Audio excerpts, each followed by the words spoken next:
In addition to scientific equipment, the Voyager spacecraft each carry, out beyond the solar system, a golden record encoding information about the Earth and our human civilization. These time capsules contain examples of the best aspects of humanity, language, music, art, and scientific achievements. Environmental destruction, war, and cable TV didn't make the list. Neither did garbage. And yet, every single time you throw something away, you're contributing to a collective time capsule. Because buried deep within the landfills that dot the earth lies precious information about who we are, how we live, and what we really care about. Archaeologists use heaps of trash to study people and culture, and even have a special, nice-sounding name for garbage piles, middens. In one midden near Rome, archaeologists uncovered 25 million containers for carrying olive oil, telling us that Romans used a lot of olive oil but almost none of it came from Rome, most was from Spain and Egypt.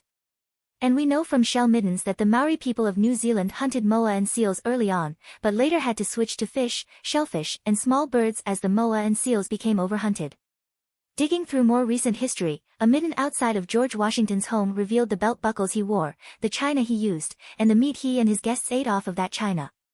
Even now, in our era of modern record-keeping and data, we may need to look through the garbage to see what we're really like. In the 1980s, there was huge outcry about the gross quantity of garbage humans were making, with many environmental groups painting a picture of disposable diapers and fast food packaging filling up our landfills. It's true that we were producing a lot of trash, but when researchers examined what was in those landfills, diapers and fast food containers accounted for less than 2% of new landfill volume. The majority was construction waste and paper. Around the same time, a professor in Tucson interviewed people about their eating habits, then went through their trash to see what they threw away. It turns out that people and their garbage tell two very different stories. People overreported healthy foods, and underreported foods they considered bad. For example, participants reported drinking only half as much alcohol as the bottles in their trash indicated. And everybody underreported how much fat they ate, except people who had lived through World War II. Those generations tended to overreport butter, which was heavily rationed during the war and consequently considered valuable and healthful.